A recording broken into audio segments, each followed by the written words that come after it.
Hey guys, came on a little early. So can you guys hear me all righty? Let me make sure I got the audio. Yep. Okay. So we got 15 minutes. It should be starting. How's everybody doing?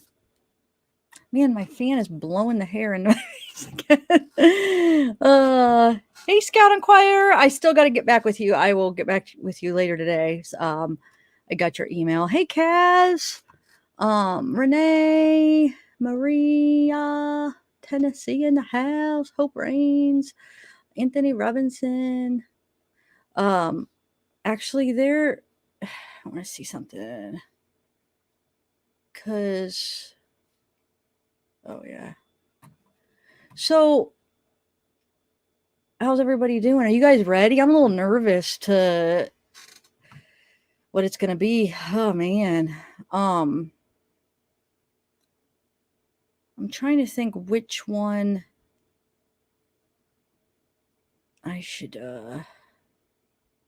live stream, because we got Fox, we have that the locals news channel.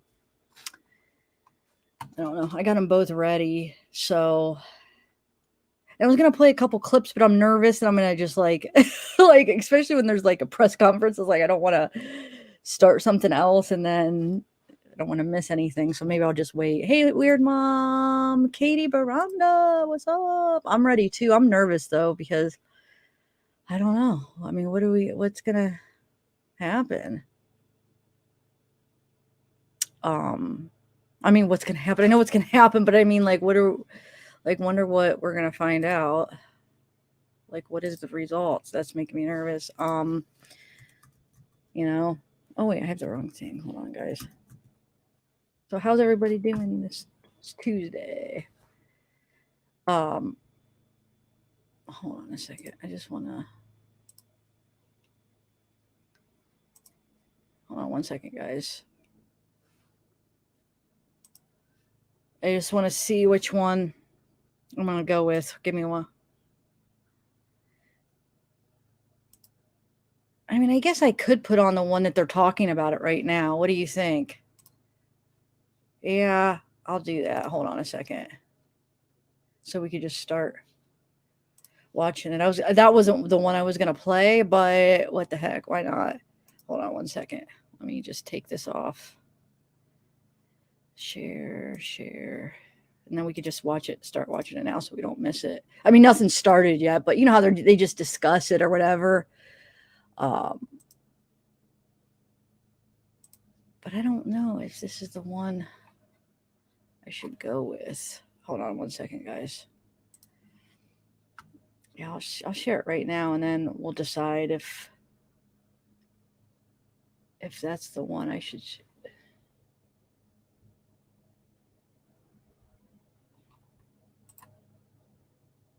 Yeah, screw it. I'll just do this one. All right. Let me add it to the stream. Okay, so we can just start watching it now, and then we'll be right there when it starts. Here from, of course, one of the most credible sources of information here in the Teton County. Yes, the medical examiner. Yes. We should mention the other big news today, JB, and I know from the family visiting this weekend, we know that the city of Northport has now packed up that beautiful memorial for her on the Northport Green. We know the weather, the hot weather, the rain might have, done a little damage to some of those beautiful items in the pictures. We know that has all been packed up. I know Allison Henning, our colleague, she is down there in Northport, and they're looking to doing a permanent memorial at some point for Gabby. We know those items that just members of the community left at that green are going to be packed up and sent back to the Petito and Schmidt families. You can only imagine how much that meant to her family to see the outpouring of love and support at that memorial. So that's the other news happening today, in addition to this autopsy press conference. And just as we build our audience, JB, again, just to go through the timeline, if you don't mind, real quick, just to set the stage where we are. Absolutely. And I think what we could do here as well, and what I'll do here for you folks, is try to show this to you here. We do have a timeline for you on WFLA.com. If I hit a few, if I hit a few buttons here, everybody just give me a moment. And I think we absolutely can show this here to you. Here is. Wait, where is it? Is it there? Should be right there on WFLA.com. And I don't have it in front of me. Well, as you start pulling up, I'll just run through some key dates in this investigation. Sure. We know back on July 2nd, JB, Gabby Petito and her fiance Brian Laundrie departed for this van life cross-country road trip. They posted pictures at numerous national parks out in the Midwest, out west, Colorado, Wyoming, Utah. We know we've talked a lot about August 12th, JB, the day with the Moab City police response after a witness said he observed a male striking a female.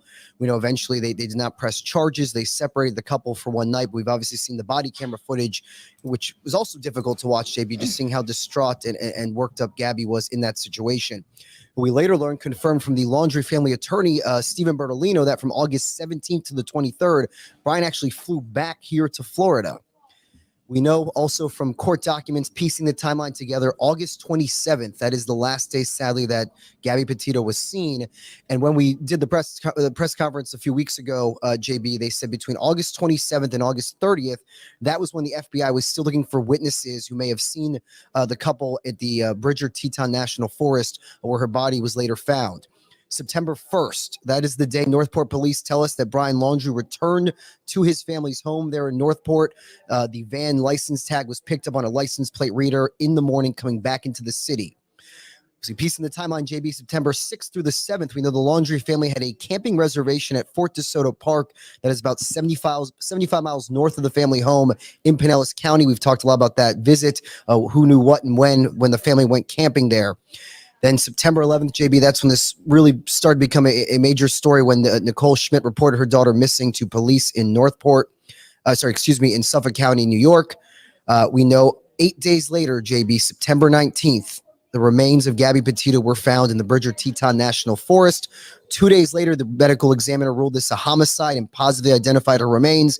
And here we are today in mid-October, JB, waiting to see what more we learn about how sadly this young woman died. Again, that full timeline is on WFLA.com. And also, too, shout out to some of the folks on social media, the Gabby Petito subreddit on Reddit. They have assembled a really accurate timeline there as well. I mean, community members coming together here to piece together the timeline here, because the more that we have on the timeline, the more we have an idea as to what happened here with Gabby Petito and Brian Laundrie there on their cross-country road trip and what went wrong. So let's explain how this is going to work here, folks. We're currently live in 3 places: WFLA.com, the WFLA app, and WFLA's YouTube page. Let's just get an updated audience count. So we're live for about 60,000 or so people on YouTube here. How this is going to work here is we are going to, in a moment here, begin the Facebook live stream, so that we're live across all the platforms that we would be live on. I believe that our team here as well behind the scenes is also activating a Twitter live stream here as well. And what we're going to do is, of course, we're going to continue to get closer to 2:30 Eastern. And when the presser is over, when the Zoom call is over, we're still here with you live to kind of discuss what we have learned and where we go from here and how this impacts things going forward as far as the Justice for Gabby cause. So we're going to be here with you live now and before, and of course, after the press conference there by the Teton County Coroner. But what we're going to do now here, everybody, we're going to take a 60-second break, and this allows us to bring in our WFLA Now Facebook Live audience back in 60 seconds here on WFLA Now. WFLA Now will.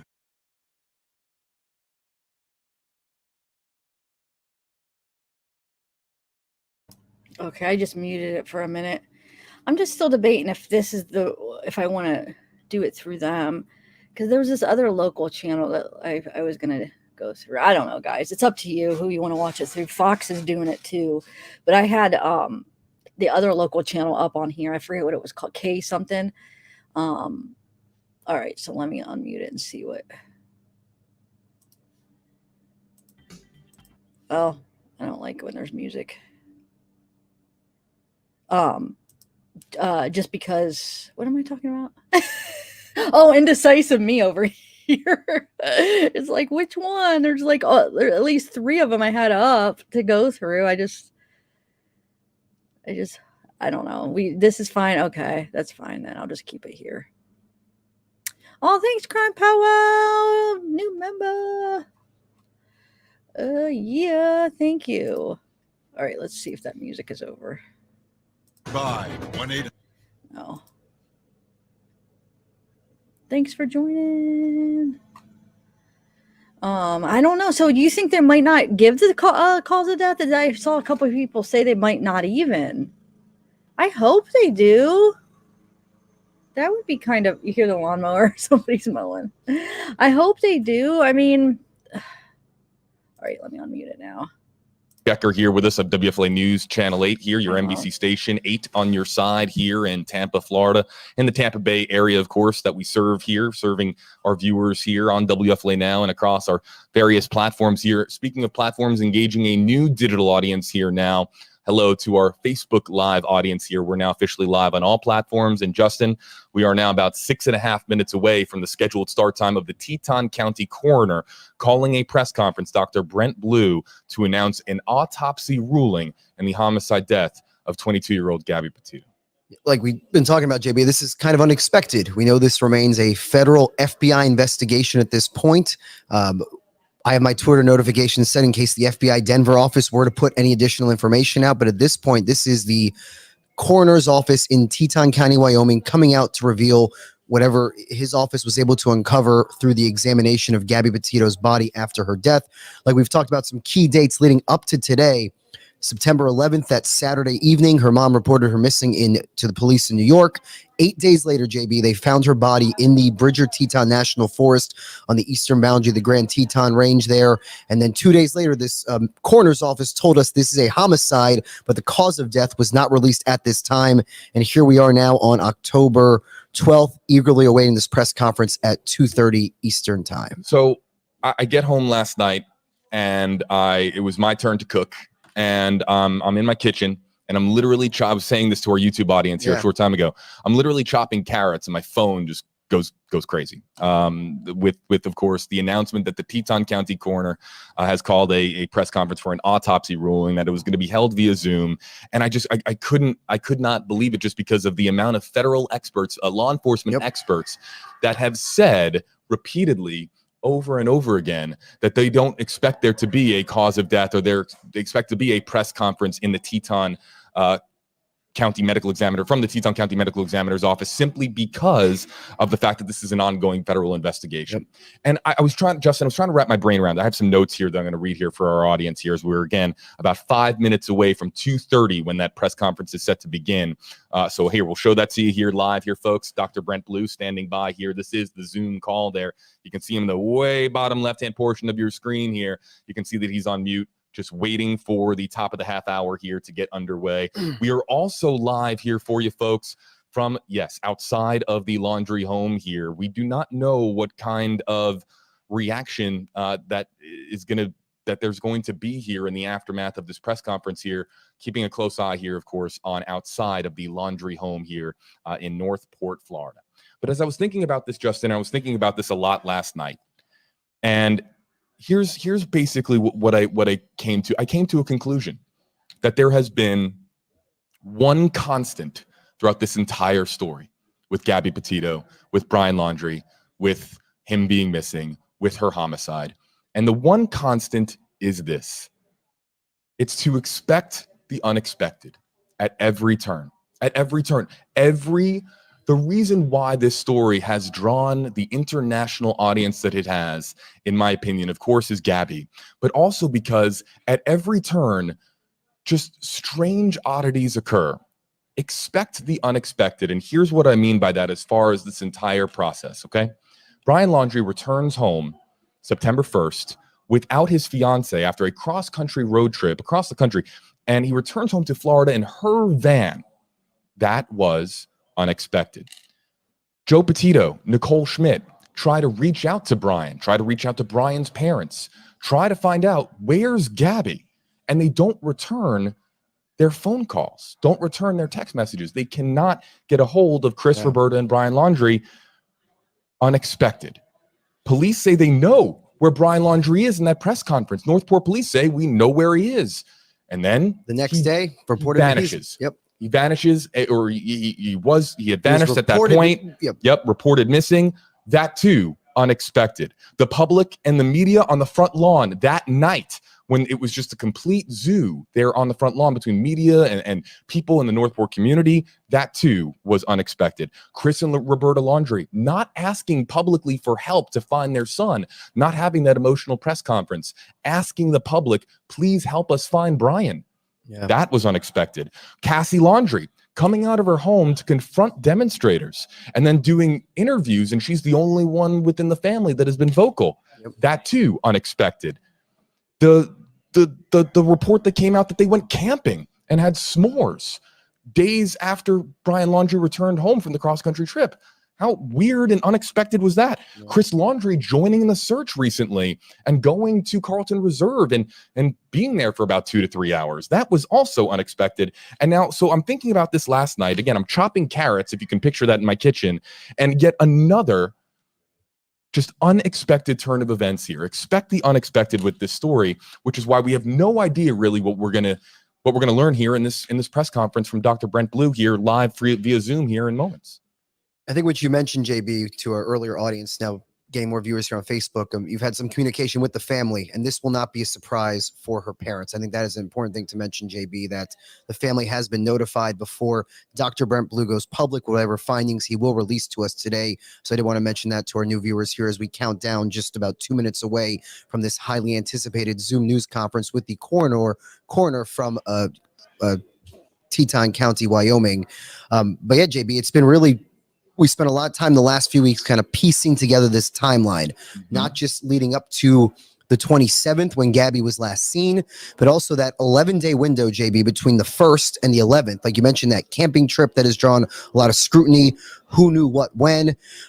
As I've told you before, I went knocking on Cassie Laundrie's door a few weeks ago, and she did not come out to talk to me, but she came out because she was just sick of the protesters, and she's talked about a kind of a fracture in her family, that she's not even talking to her parents there. And the family attorney, Mr. Bertolino, has said that he doesn't represent her, and she's come out, like you said way more than the parents have said publicly. So a lot of unexpected twists and turn here, but this will really be from a medical perspective, hopefully some answers today. Difficult news to process. It might be hard for some of you at home to hear, exactly what they tell us, what he might tell us happened to her. But again, all eyes on this news conference today as the coroner will come out and provide more information about the autopsy of this 22-year-old woman who by now the world knows her name after sadly she vanished and her body was located in that forest in Wyoming. So I want to repeat this because we've now, I think, tripled our audience here, and I want to make sure that everybody is aware of this. So of course, by now people know that I've been in contact with Gabby Petito's family. This is not going to be new news to them. They're not going to be watching this and learning like the rest of the world. This is, of course, and that's not unexpected. That's not unexpected. Law enforcement, of course, doing okay. Let's hashtag HJB, hashtag Hey Justin. We'll come back here after this press conference. We'll come back here live. They have progress. They're about to unmute. We'll watch for your hashtag HJB, hashtag Hey Justin comments here, and we'll have your reaction and discuss how this impacts Gabby Petito, Brian Laundrie going forward here live on WFLA Now after the Teton County press conference here gets concluded.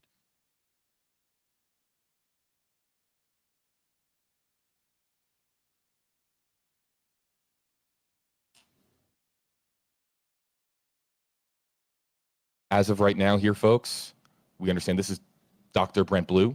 If you look right there in the bottom left-hand portion of your screen, you will see that mute icon. People who are very Zoom savvy know that he has not unmuted himself here yet. So perhaps waiting just another moment here, but when he and I think he's now going to be muted or unmuting himself here in a moment. And you'll see some of the chat come in here as well. This is, again, just a raw Zoom call, but really, again, we're all listening here. Hello, thank you all for joining us. I am Dr. Brent Blue, Teton County, Wyoming coroner. After a detailed investigation by our forensic pathologist, our anthropologist, and local law enforcement, with assistance from the FBI, the Teton County Coroner Office is filing the following verdict in the death of Gabrielle Lenora Petito. We hereby find the cause and manner of death to be the cause, death by strangulation, and manner is homicide. By Wyoming state statute, no other information will be released about the autopsy.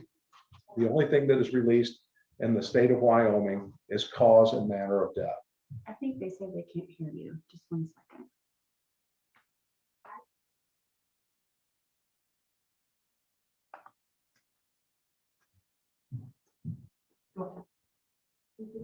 Should I start over then? Thank you for joining us. Sorry about the audio issue. I'm Dr. Brent Blue, Teton County, Wyoming coroner. After a detailed investigation by our forensic pathologist, our anthropologist, and local law enforcement, with assistance from the FBI, the Teton County Coroner's Office is following the following verdict. In the manner of death of Gabrielle Lenora Petito, we find the cause and manner to be death by strangulation, and manner is homicide. By Wyoming state statute, only the cause and manner of death are released. Their autopsy findings and photographs and that sort of material is not released by state statute. And I'll be glad to entertain some questions at this time.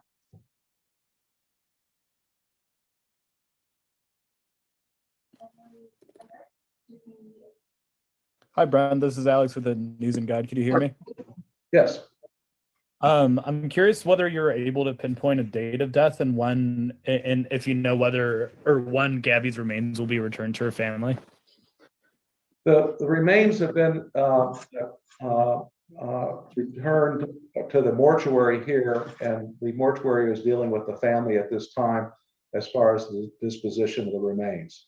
As far as the time of death, we are estimating 3 to 4 weeks from the time that the body was found. That is actually determined more by law enforcement folks than our office.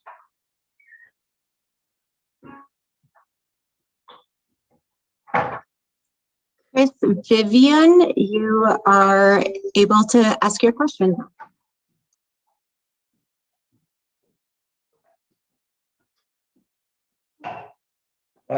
What's the question? I didn't hear a question.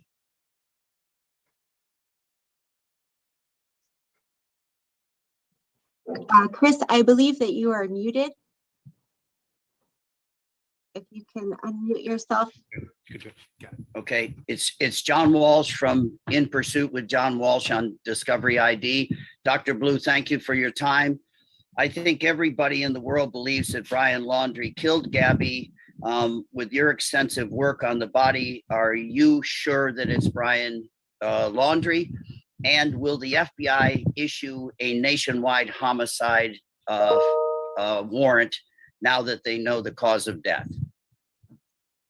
We are only tasked with the determination of cause and manner of death. Who committed the homicide is up to law enforcement, and I cannot answer the question about the FBI. You would have to contact them. Jeremy Kopis, you are now allowed to ask your question. Yes, hello, doctor. If you could please, can you comment on any other bruising, maybe on the body that possibly was healing, possibly older bruises or cuts that might have been healing over the last couple of weeks before her passing?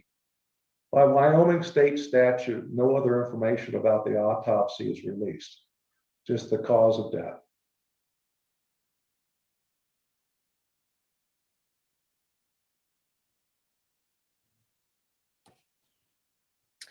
Hi there, this is Heather Lee, a reporter at ABC Action News in Tampa, Florida. I just wanted to know if you could explain why it took about a month for this process to finish. I think a lot of people were hoping that they would learn this information sooner. So I just think if you could just explain the process and why it took a month. Well, the main reason was that we were very exacting in our examination and the detail by which that examination was done. We were waiting for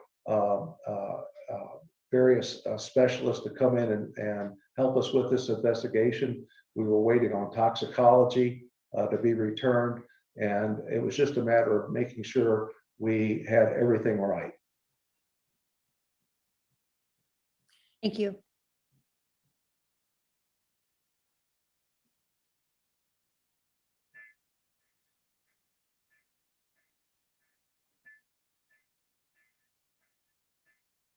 Is there another question? Brian Enton. I believe you're unmuted right now.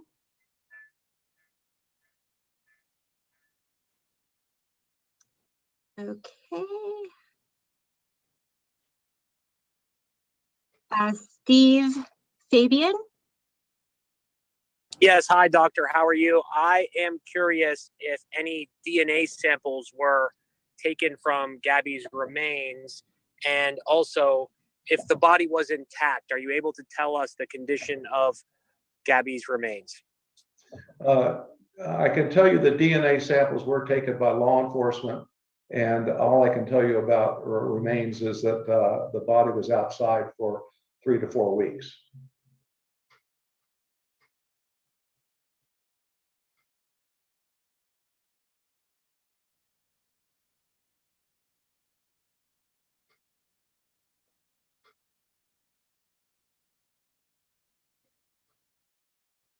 Chris Vivian, do you have your hand up? Was that a question? I didn't hear the question there. Question. Dr. Blue? Yes. It's John Walsh again from In Pursuit with John Walsh. You will probably be the most important witness at the trial. And I asked you before how confident you feel that Brian Laundrie, and they use the semantics. He was a person of interest. I'm old school. He was the only suspect ever. And I just wonder, you're going to be the most important guy at the trial, probably. Do you have any doubts it's Brian Laundrie? I can't make any comment about any suspects because we are not involved in that part of the investigation. We are only involved in the investigation of the body of the deceased. So who committed the homicide is really to be determined by law enforcement. Right, but I thank you for your hard work. And I always say in so many cases I've been involved in, let the pathologist and the coroner do their work no matter how long it takes. So I think you've probably done a really good job on this case. Thank you for your time.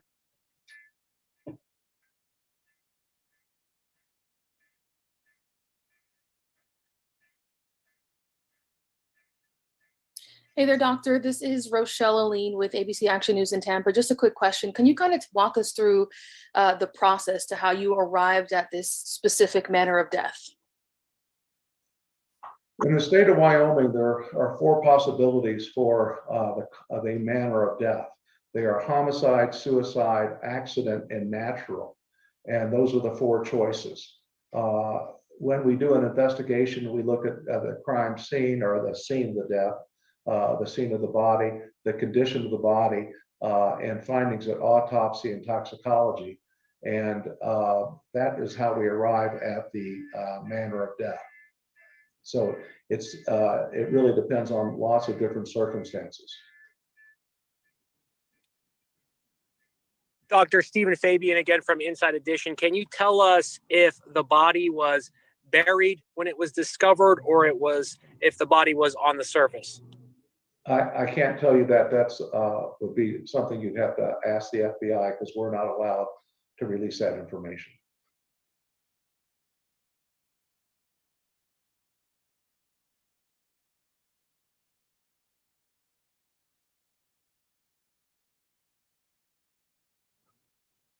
Kelly Vaughn.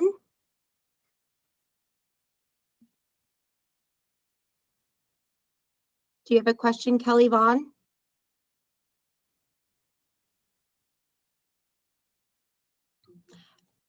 We have Brian Enting in the chat who has a question. What's your question, Brian? Was there any impact on her body from weather or wild animals in the national park? I'm sorry, I didn't hear the question.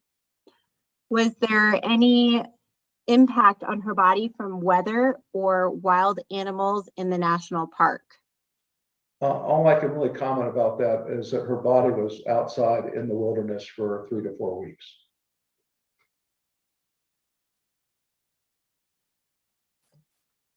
KSL assignment, you are unmuted.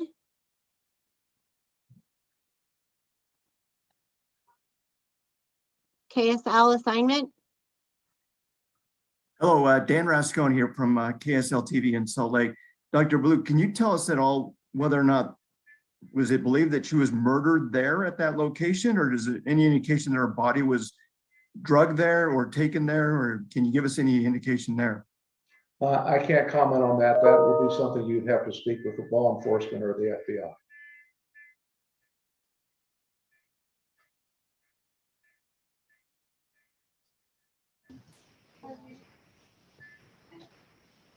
Matthew Sella. Matthew Sella, do you have a question? Hey, Dr. Blue. It's actually Jimmy from dailymail.com in New York here. What were the results of the toxicology report? And is there any suggestion that Gabby had any drugs in her system? And if so, what were they? The results of the toxicology are not public knowledge by Wyoming Institute, so I can't comment about that. Thank you. We have a question from the chat. Was Gabby Petito pregnant? She was not pregnant.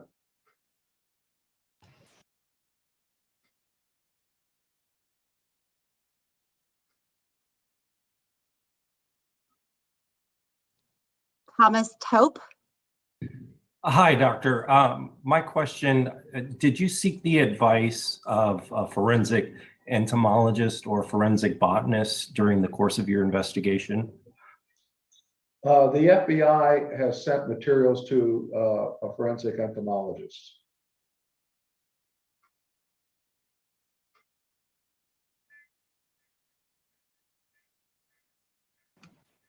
WPBF 25 News. Hi, doctor. This is Terry Parker from WPBF in Palm Beach County, Florida. I'm wondering if you said you were very thorough in this autopsy and examination. Could you give us an example of the type of test and analysis as you performed?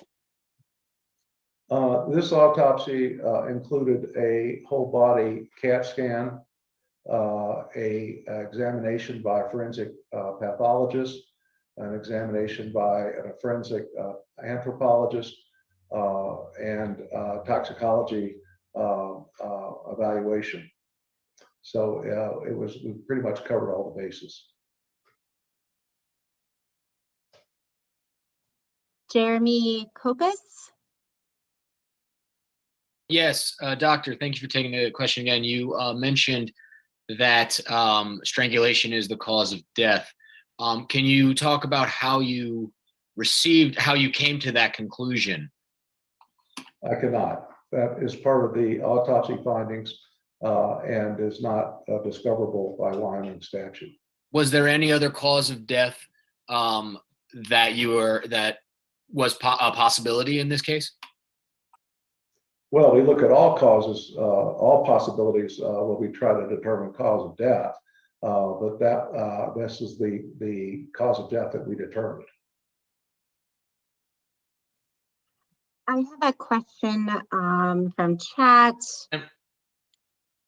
It is, was the manner of death obvious? Strangulation marks, bones, injured neck.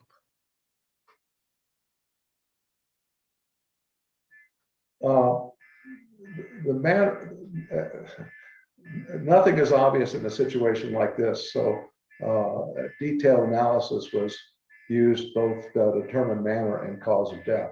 I can't go into details on how we made those decisions. Kristen Thorne. Yes, hi, Dr. Kristen Thorne with WABC in New York. Could you just please repeat about how long you believe the body was out there? Unfortunately, the last time you spoke, we just didn't get a good film shot of you saying that. Would you mind repeating that? Our initial determination is the body was in the wilderness for 3 to 4 weeks. Thank you.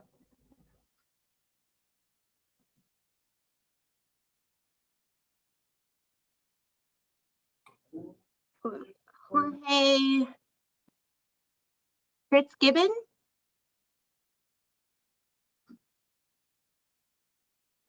You have to unmute. I believe you're still muted. Sorry about that. Good afternoon, Dr. Blue. Relating back to the date of death, is there a date listed on the death certificate? The death certificate has not been completed at this time, and the death certificates of the state of Wyoming allow for approximate dates and variability in those dates. So I doubt, well, there will not be an exact date of death on the death certificate. Eileen with News 12. Hi, doctor. This is Eileen LaPalmer from News 12. We sort of asked it a little bit, but is there a way that you can explain how you know that it was strangulation? Sometimes I know that a hyoid bone could be missing. Is that something that you discovered in this case? I can't comment on that because it would be a finding of the autopsy. And as I stated before, in the state of Wyoming, the autopsy results are not public knowledge. So then you can't clarify whether it was manual strangulation or with an item, correct? That's correct.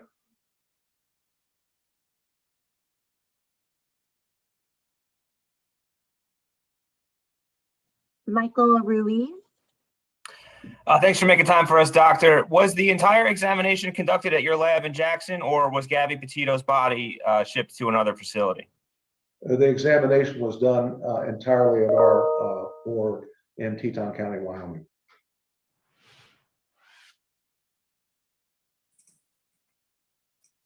Anna Gregorio. Gregorio. It's actually Ashley Banfield with News Nation. Doctor, thank you for taking the time today.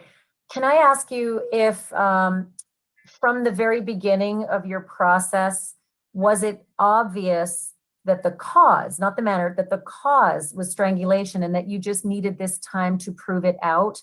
Or were you completely unaware from the beginning what the cause of death was for Gabby Petito and had to resolve through a number of puzzle solving manners and other experts to arrive at that final cause determination? In a situation like this, nothing is obvious. And so the cause of death required investigation.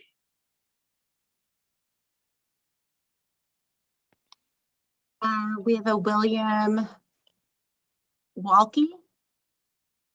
Hey there, Dr. Blue. My name is Will. I'm from KHOL Jacksonville Community Radio here in Jackson. You're a small town coroner here in Western Wyoming. This case got so much national attention, as we can see right now. Can you speak on what it was like doing your job with such a big spotlight on you? Thanks.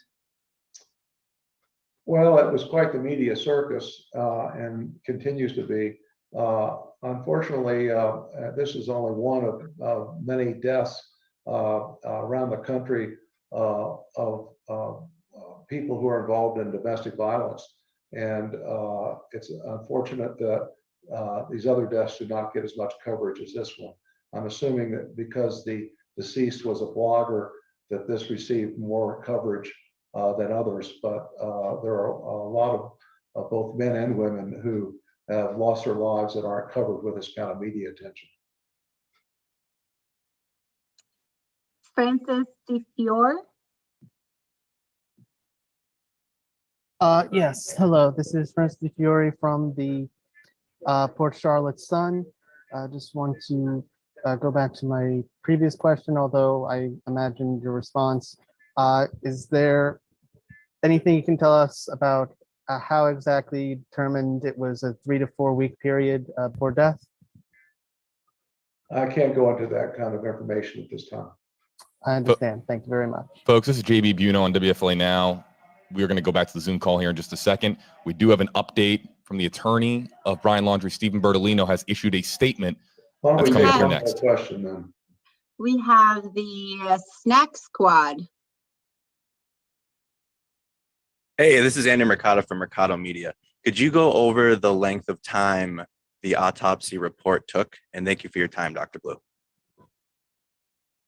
Well, the length of time was involved in the sense that we received a report from the investigating and examining forensic pathologist we had a report done by our anthropologist, and we had toxicology studies that were done in addition to the report from the radiologic studies. So all these came together, and that's what took time for us to complete this investigation.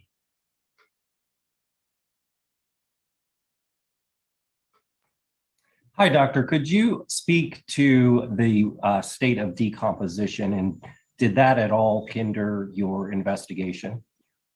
No, I can't comment on that.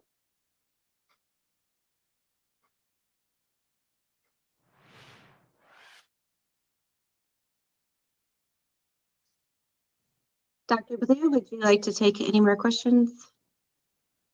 Unless there's other specific questions that haven't been answered already, why don't we close this? And thank you all very much for your participation. And I can tell you that I will not be answering any other detailed questions about the autopsy. As I said, state statute prevents us from doing that. So contacting me by email and phone is not going to reveal any additional information. But thank you for your time, and I appreciate your interest.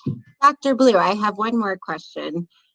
Is there a way to determine if this was accidental or deliberate? You mean in the sense of a homicide? Yes. That would be up to law enforcement to make that determination. Great, thank you.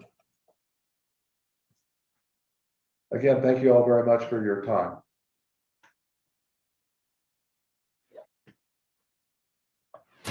Breaking news on WFLA Now. Here's JB Buno. Gabby Petito, at just 22 years old, died of strangulation, according to the autopsy conducted by who you just heard from, Dr. Brent Blue of the Teton County Coroner's Office. An answer that tells us how she died. But so many of you here in the comments asking, will there ever be justice for Gabby? Hey there, folks. JB Buno here with you live on WFLA Now. That was, of course, I'm sure, hard news for a lot of people to digest. Gabby Petito dying of strangulation, according to this press conference that was called here today, October 12th, 2021 here, 2:30 Eastern Time, 12:30 Mountain.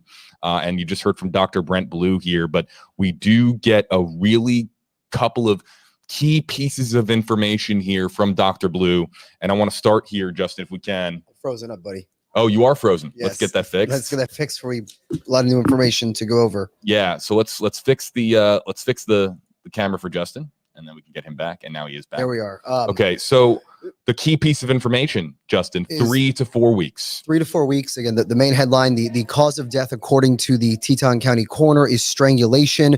Again, they had previously told us her death was a homicide. He again confirmed that today. Again, the coroner says he believes her body was in the wilderness there for 3 to 4 weeks from the time it was found from before when she was killed. He was very tight-lipped on questions about who might have been responsible. JB, we saw a few questions from John Walsh about the person of interest in this case. But again, he said that is up to the law enforcement community to determine who is responsible for her homicide. Let's get to some of the comments and questions that are coming in here. We have, of course, let you know that you can use hashtag HeyJB, hashtag HeyJustin.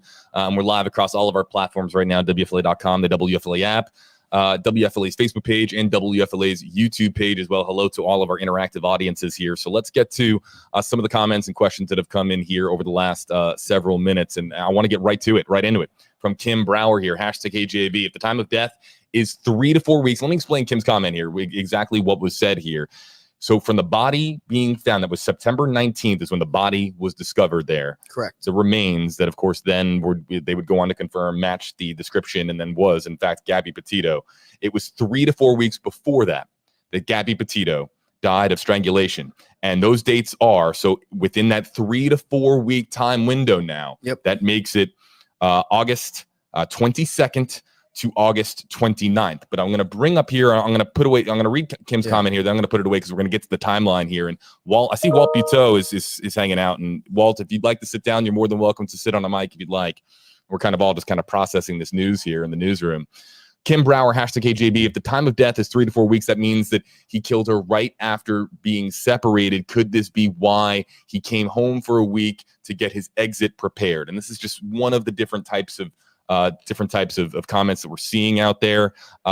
Kim, but let's put away your comment really quickly. Jump in real quick on this. I think this more fits into that period of the 27th to the 30th, JB. Yep. That is when the FBI has put out a request for information from people who are in the Bridger Teton National Forest, Spread Creek dispersed camping area, the 27th to the 30th. So again, he has that 3 to 4 week window.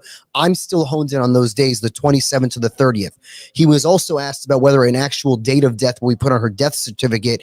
He said it might just be a date range. They might never know exactly the date it was, JB, but I'm honed in on about 3.5 weeks before the 19th would fall right in that 27th to the 29th of August. Those are the dates I'm most honed in on from this news conference. I agree. And I think we also have to focus on the 27th is the last day that somebody saw her.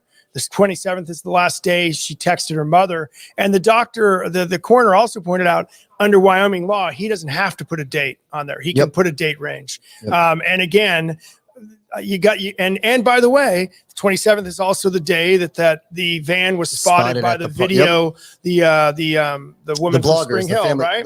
So the 27th, again, I agree with Justin. I think that period of time is still there. Obviously, it's possible they can go all the way back to that 4-week range, but I think they kind of do that out of precaution, right? I still think those 3 dates are key. I want to really quickly show our audience here a live picture from, we'll tap the touchscreen here. We'll go live to outside of the laundry home here. We're just keeping an eye here on the laundry home here to see if there's any neighbors that gather outside. This is now, of course, a story that has led to this day as far as the coroner releasing the cause of death for Gabrielle Petito, and it being that Gabby Petito died of strangulation. JB, if I could just jump in one more thing, because you did tease this. Our colleague Masa Saidi during that news conference, that's right. And I have it right here to read if you don't mind. If I can go ahead, JB. Absolutely. So as we take a look at the laundry home, a reminder at this point, the only crime that Brian Laundrie has been charged with is debit card fraud. This is the news statement just into the newsroom, courtesy of our colleague investigator Masa Saidi. It says, quote from Stephen Bertolino: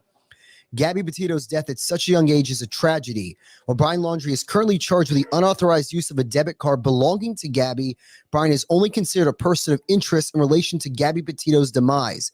At this time, Brian is still missing. When he is located, we will address the pending fraud charges against him, end quote. That is the news statement, courtesy of Masa Saidi from Stephen Bertolino. What jumped out to me, JB, is that this statement acknowledges that he is accused of fraud using Gabby's card, which the charging document did not say. The family attorney on Dr. Phil did say they believed it was her card. Here is the attorney for the Laundrie family acknowledging that he is charged with unauthorized access to her bank account, which I think is significant. I'm sure that it's just small compared to the looming charge that could be out there, provided that, of course, if he is named a suspect, that charge, of course, being, would that charge be murder?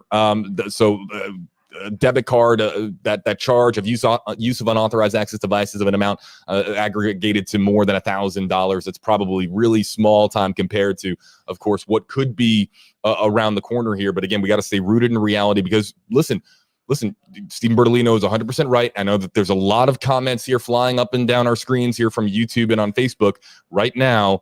As frustrating as it might be for some of our audience joining us here live right now, Brian Laundrie is still just a person of interest. But he's wanted for this federal charge, and that obviously changed his status from just a missing person to a wanted fugitive. And that was another one of the twists, JB, in this whole case. Another headline, a rumor we can say is now put to rest, is the coroner did say she was not pregnant. That's been a lot of speculation. There was another hard no when that was asked. So I want to mention that to any of our viewers just joining us. There have been speculations, analyzing photos near the white van, but the coroner came out and said definitively Miss Petito was not pregnant at the time of her death. We have a ton of #KJB, #KJust. You can also now use. Okay, so they gave the update from the lawyer. That was that thing they read. So I'm not gonna just, because they probably will go on for like an hour or so. I'm not gonna just play it all, but so interesting. So what do you guys think? Everything that they brought up, it was the stuff I was getting, like the dates and stuff, but they already covered it. I was going to put the dates like where it would And the last time the parents talked to him, because there were some questions in the chat, so I was looking it up. And I think when I Googled the last time she FaceTimed her parents, it says between the 23rd and the 24th. But I swear it said the 25th at one point too, like when I did it like a month ago, the timeline. But this says the 23rd to the 25th is last time that she FaceTimed her parents. So she had to still be alive there. Now on August 30th is when that text went out that said no service in Yosemite. So I have a feeling that was Brian, because then on September 1st is when he went to Florida, when he went back home. So I think he had already done it. He probably killed her and then went to Florida right after that, my guess. So it probably is around like 27th to 30th is when he did it. That makes sense. It really does. And basically, yeah, the only information we got is just the cause of death. He wouldn't answer anything else, which is fine. I know it's an open investigation. It's totally fine.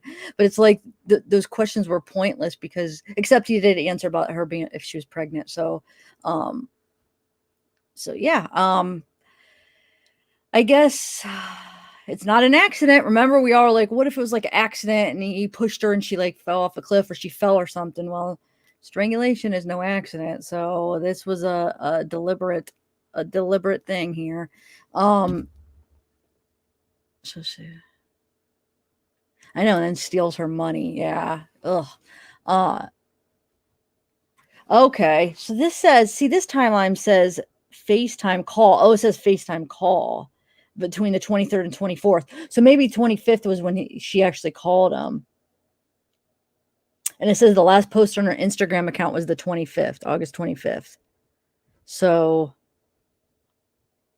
I wanted to share this thing that I just saw on a video today, actually, which is really interesting because the cause of death, strangulation. Let me show you this. I forget what channel. Somebody had found it on the Facebook, and it was some guy that I just happened to run into. Like, I was just watching some Gabby videos, and it popped up. And so I just took a screenshot of, it's actually from Brian's Instagram. Okay, well, I'll show you here real quick. And now it's pretty interesting now knowing what we know now. Of the cause of death. Okay, hold on. Let me remove this real quick. Sorry, did you guys want to keep watching that? I think they're just going to go on discussing it. We might as well have our own discussion, and you could always go back and watch their discussion. Okay, so let me just share this screenshot on his. This was on his Instagram, or was it Facebook? One of those social medias. I get confused. Well, I don't get confused because I have Facebook. Well, I have both of them, but I don't really use Instagram. I haven't used Instagram that much. Okay, so let me just share this and real quick. Okay, so here is something that was. It's not. He didn't post it. Somebody had posted it. So it sounds like somebody that knows them. Whether this is now, you got to remember, this could be somebody that could be totally making it up. I don't know, or it could be an old friend. But the guy said this was like way hidden in the messages. So it wasn't like, well, this is 4 days ago, but I don't know. So it says, I've texted your dad. Here, let me zoom in. I've texted your dad, but I guess Christopher blocked me. Everyone knows about your nasty temper. Tell them about the time you choked her out. Don't worry, Skeletor. We know. So he's probably done this before where he's choked her and, you know, she hasn't died like, whatchamacallit, like Sharky, Alexis Sharky. We know there's, well, I think it was probably true, like instances where it was said that he would choke her, Alexis, and then she would, you know, wake back up. So this has probably happened how many times? Who knows? But so I just thought that was kind of interesting now that we see what the cause of death was. God, this piece of hair is just blowing right in. Oh, actually, I wanted to show a couple things. Yeah, I had a couple videos. I was going to play them before, but then I got nervous because I didn't want to miss the thing. All right, one of them is not new, but I just saw it yesterday when I was doing like the thumbnail for this video because thanks, Scout and Choir. I didn't even know this press conference was happening until last night. She said, so I, what am I saying? Oh, so I was looking and I saw some articles and I saw this video. It's like a little clip where her parents are talking. Who is it with? I forget what news station. I think it's Fox. So I never seen it. I think it was from like last week or whatever, but I'll play it real quick. And then there's something else I wanted to play too. So let me play this. Laundrie's father spending about 3.5 hours searching for his son in a nature reserve near their home in Florida. We got a glimpse of Chris Laundrie in the passenger seat of a golf cart during that search. The family's lawyer tells to Fox News that law enforcement asked for his help.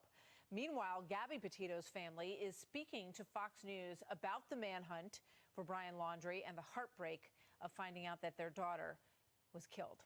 Senior correspondent Laura Ingle reporting live from Blue Point, New York. Hi, Laura. Hi, Martha. You know, it was just over a month ago this week when Gabby Petito's parents knew that something had gone horribly wrong with their daughter's cross-country road trip. And today they are speaking with us about some of those next few days, what happened, and specifically about their reaction to finding out one of the most significant clues in this case when they learned that their daughter's white van showed up in Florida without her. I screamed. I didn't mean to scream at the detective. I said, "Where's my daughter? Where is she?" And what did they say? She just said, "I wish I knew the answer to that." Gabby Petito's mother, Nicole Schmidt, remembers the moment she feared the most. The night I knew the van was in Florida, I instinctively knew that my daughter was not here anymore. 8 days later, the FBI called Gabby's stepfather, Jim Schmidt, who had traveled to Wyoming to help find her. It was the hardest phone call that I've ever made in my life. I knew what to expect when we went out there and what the strong possibility was, but still nothing could really prepare you for that moment. While the family mourns their tremendous loss. It's the little things that people don't pay attention to, you know, that people don't think about. Like when you're scrolling through your phone and you see her phone number, or Stare at pictures. a memory comes up on Facebook and there she is, you know. I think I have a bracelet that's sitting on my dresser at home. I think she made it when she was 9. You know, this handmade bracelet or whatever. I've kept it forever. As the manhunt for Brian Laundrie continues, I asked them if they had any ideas where he could be. I'm not certain, but I would think that he's in an area like the Appalachian Trail or a campground where he can live off the land because he had those skills. Do you think he's alive? Do you think he's in the country? I do believe he's alive. You know, country, I have no idea. Gabby's family wants him found alive. He's a piece of the puzzle to find out what I always happened. say he's the key. He's the key to the puzzle. What happened out there? You know, until they find him, we won't know. We believe he knows everything. Yeah, and Gabby's family tells me today that they are aware that Brian Laundrie's father, Chris, has been seen working with law enforcement in that hiking area near the reserve, and that they are glad to know that they are working with the FBI, at least today. Of course, the Laundrie attorney says the family has been working with law enforcement all along, and for now, they just want to focus on their foundation, the GabbyPetitoFoundation.org, which is where they can help other families of missing children with resources and hopefully publicity.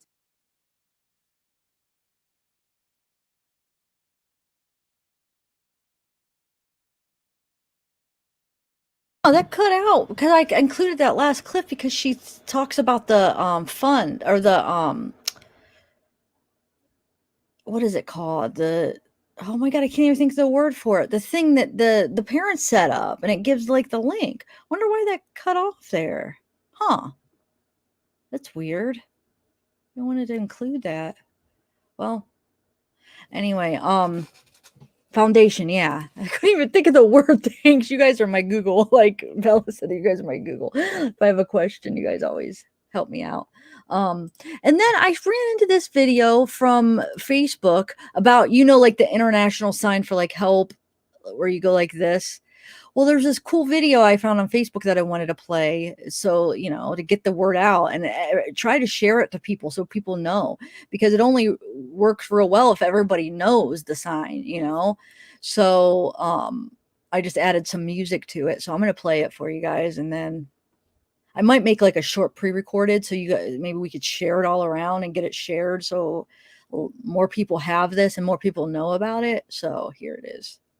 And scared, and I need you. Are you there? Can you hear me? Can you help me, please? Can you help me break these chains of the burdens? Can you bring some clarity to all the uncertains? Can you lift me up? 'Cause I'm down and I feel like I'm drowning. I can't breathe. Will you save me?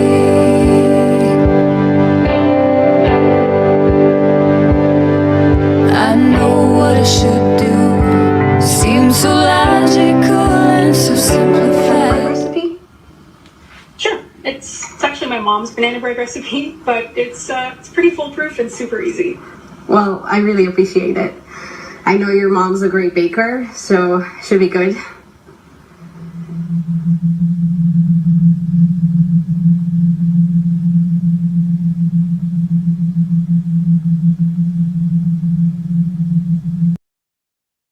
See, it says the violence at home signal, and that's like a Canadian thing, but it's the international sign for help. So I don't know why they go by two different things, because I looked into it. So it's like international for help. So same difference. You need help, you do that, you know.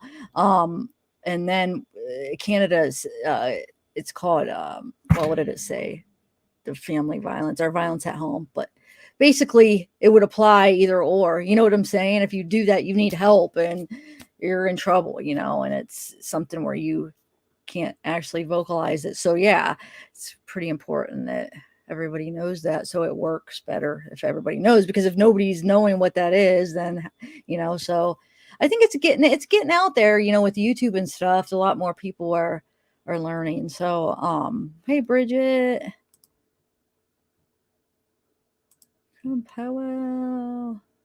Like I said, I might upload it into like a short video so we could share it around, because I know it's going around on Facebook, but I haven't really seen it going around in YouTube. So let's get it around. And I just added that song. Just I felt like it applied to it.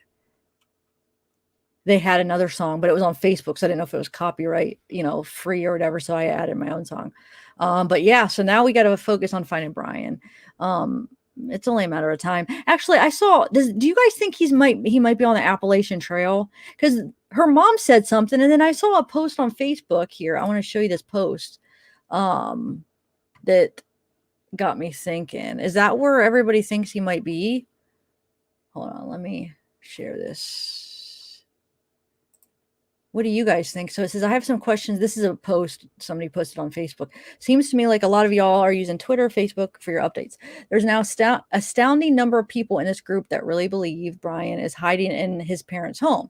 If you do Google search, which I've done, I'm sorry, I can't read, which I've been doing several times a day, you'd see the multiple sources that are reporting dozens of sightings of him in North Carolina, right around that area on this pic where the Appalachian Trail is. There was someone that stated a couple weeks ago that Brian is probably on the Appalachian Trail. And by the direction the tips are coming in, they seem to be accurate. There's a video, and does anybody know where this video is? Because there was no link, but look, it says there's a video of someone spotted him just a few days ago on the Appalachian Trail in North Carolina. I watched this video 12 times. It definitely looks like him. I just don't understand why they're still searching all of Florida when he seems to be hiking up north. Hope they catch him before he reaches PA. I know for sure if he comes to PA or to Pennsylvania, he's not going to last long. So he could be hiking this trail, you know, and he would know how to, you know, do it. And there's a lot of like places to stop on the way, like for food and, you know, there's just places he could stop and survive like the whole trail. But it will be hard for him to not get seen. And that's why people are spotting him and seeing him. So around this trail, it sounds like. Have you guys heard much about that? Makes sense. I feel like there's a good possibility. What do you guys think? Barbie,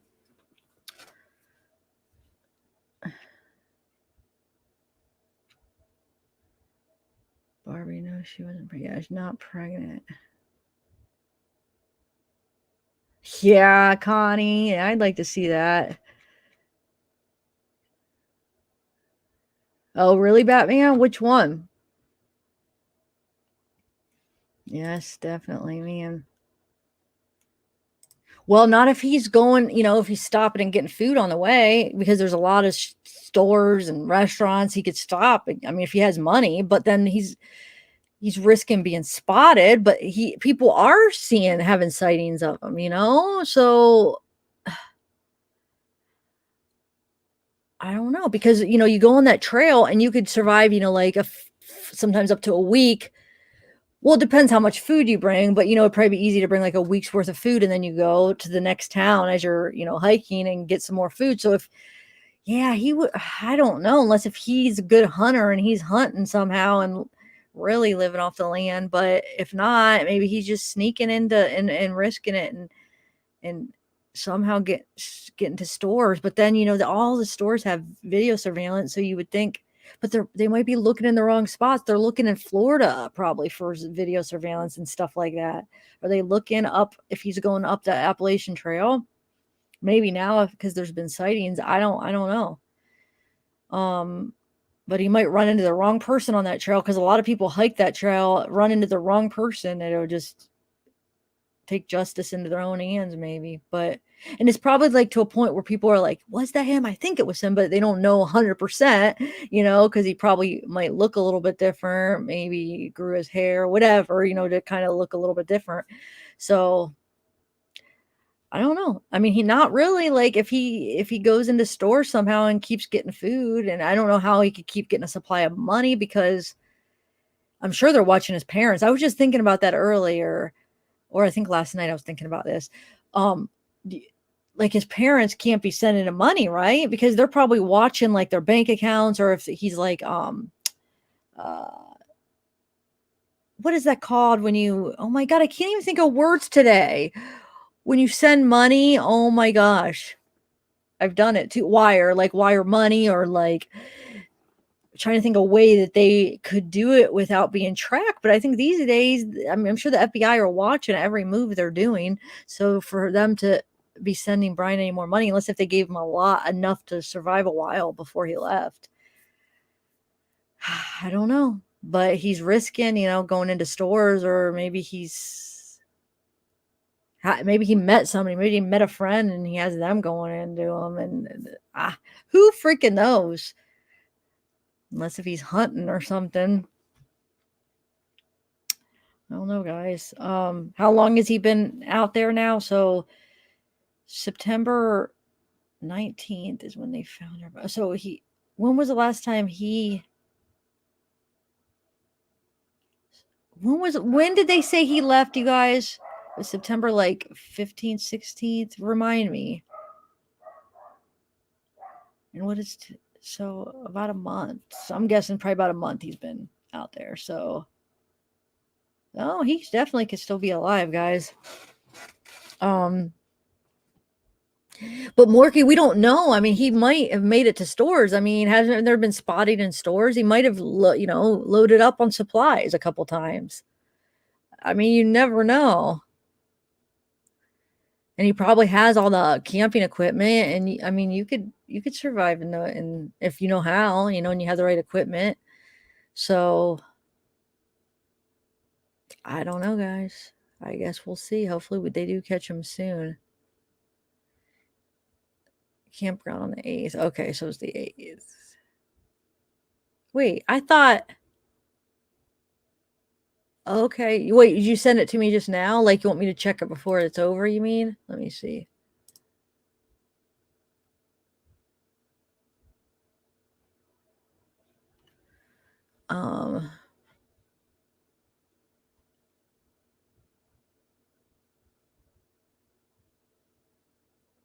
Okay, I'll read that in a minute.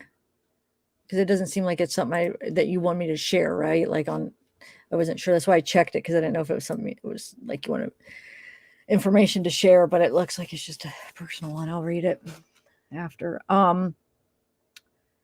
So everyone went north. Brian went south by himself. Okay.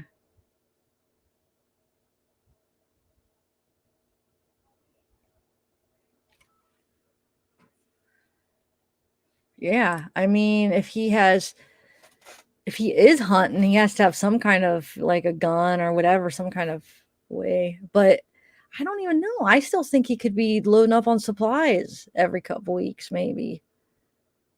Just risking it. And there are people that think they see him probably, and they're just not so sure. And they're like, I think that was him, but I don't know. You know, you're never so sure. So I guess we will see. Okay, so his parents lawyer said the 13th. Okay, so it's about a month he's been out there. So definitely he could survive. I mean, without money though, like how much money did they give him before he left? And is somebody helping him? Did he meet a friend that he convinced, you know, even if maybe he met somebody, even if they know who he was, and he convinced him like that he was okay, and maybe like, you know, that Gabby was the bad one or whatever. They just believed his lie, because if he is like a narcissist or if he is some kind of manipulator, they're good at it. He could have manipulated some victim that's going into stores and getting them supplies for him that fell for his manipulation. I mean, people fall for that crap. So, Gabby was found. No, Gabby was found the 19th, kitty cat.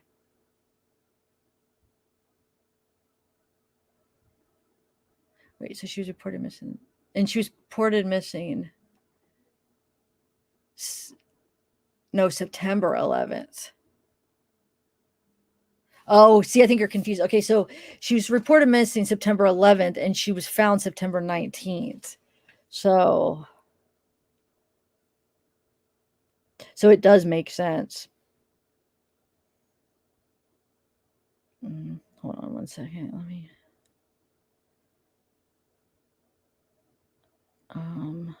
make sure I said that right. Yeah, that was right. Yeah, I don't know why I even doubt myself, but yeah. Does that make sense? Because like they said on W whatever WFLA, they said that it would be probably like 27th to 30th. That would be 3 to 4 weeks. I mean, so basically it'd be August 22nd to September 4th would fall in that time frame of September 19th, 3 and 4 weeks before September 19th. It would be September.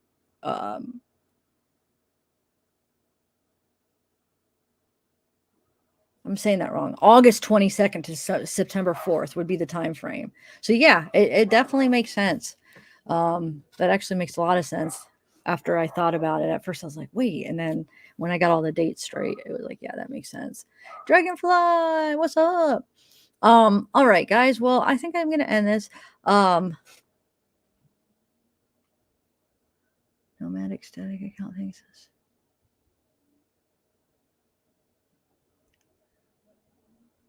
Oh, really? Cool. Wait, where? I didn't realize. I've seen them around. I didn't realize that was the family. Are you sure? Wait, no, I don't actually see him here. Oh, nomadic stand. Okay.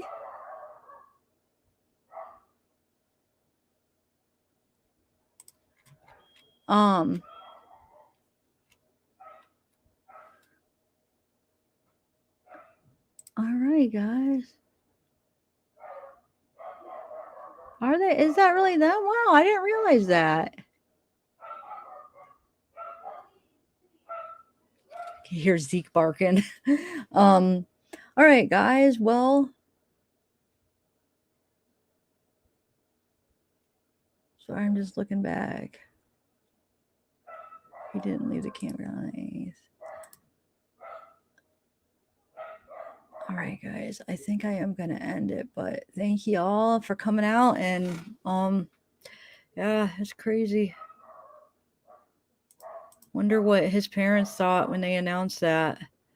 You know, I mean, because wonder what he told them. So, like, does it match up with what he told them happened? And if it doesn't, you know, they're probably like, what the heck? You know, I mean, gosh, I wish they would do an interview, but it's not like they would tell us that information. But I just wonder if it was something that was like they realized that he was lying, or it was something. Because if That's crazy, because if they knew that, like the fact that they're not talking and they knew their son did that, I kept thinking like maybe he was lying to them and like made up some lie about what happened. And if that's the case, then they were in a shock today after hearing that, you know. But who knows what he told them. Yeah, that was like they was watch Broadway. Well, I better go. Yeah, because I forgot my brother and there's a few people coming over, so I am going to get off here. But I actually might do a live later because I have a couple videos that I just ran across that I was going to do like a pre-recorded, but I was thinking maybe I'll do a live because lives seem to be more fun. But all right, guys. Well, thanks for coming, and I will hope maybe chat with you later tonight. If not tonight, sometime soon. Let me just make sure I didn't miss anything big in chat here.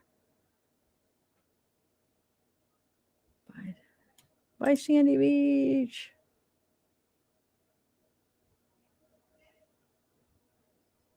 Wait, what's $8,000, Diana Marie? Huh? What do you mean? 8,000? I'm not sure what. Oh, I was wondering, but didn't they? Well, if it is a felony, or did they ever say how much? Was it really that? Wow. Where did you hear that? I'm not sure. Oh, wait, you guys wanted to see Zeke, didn't you? Do you want to say hi to Zeke before I end it? We'll do our traditional. Let me go get him real quick. You guys could see him for a minute. If I don't know if he wants to, because if there's people over, you might, you know, like be so concerned about them. But hold on, let me go see real quick.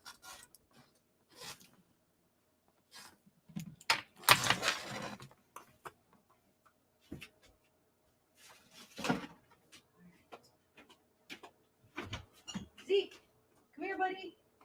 Zeke, come here, buddy. Come here, buddy. Come say hi. Zeke, hey. Zeke, buddy.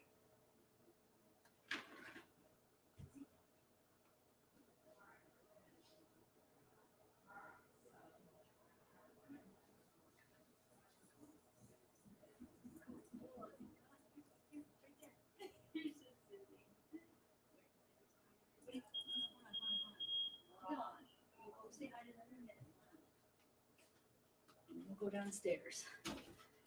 I need to say hi to everybody real quick. I know you're antsy. Got too many people over. We'll get your treat in a minute. Hold on, Bubba. Just say hi for one. He's so antsy, guys, because another person just came over, so he's probably not gonna. This is his little thing. Okay, Bubba, say hi. Goes outside. Don't worry, we've never had to shock him. It's just it has like the vibrate and beep, and so sometimes we have to train him like every year a little bit, like so he stays in the yard, but we never have to shock. He gets freaked out about the beep or just the vibrate, huh? Yeah. Anyway, this is Zeekster, and we don't even really have to do that anymore. But just when he has it on, like you know, he knows. Lovey, look. Yeah, he's not. He wants to go down because there's another person just came. Look, just say hi one more time. Zeke, say hi one more time. Okay. Okay. He wants to go be a nosy boy. All right, guys. I'm gonna end this. Sorry, he's an antsy. But bye, everybody.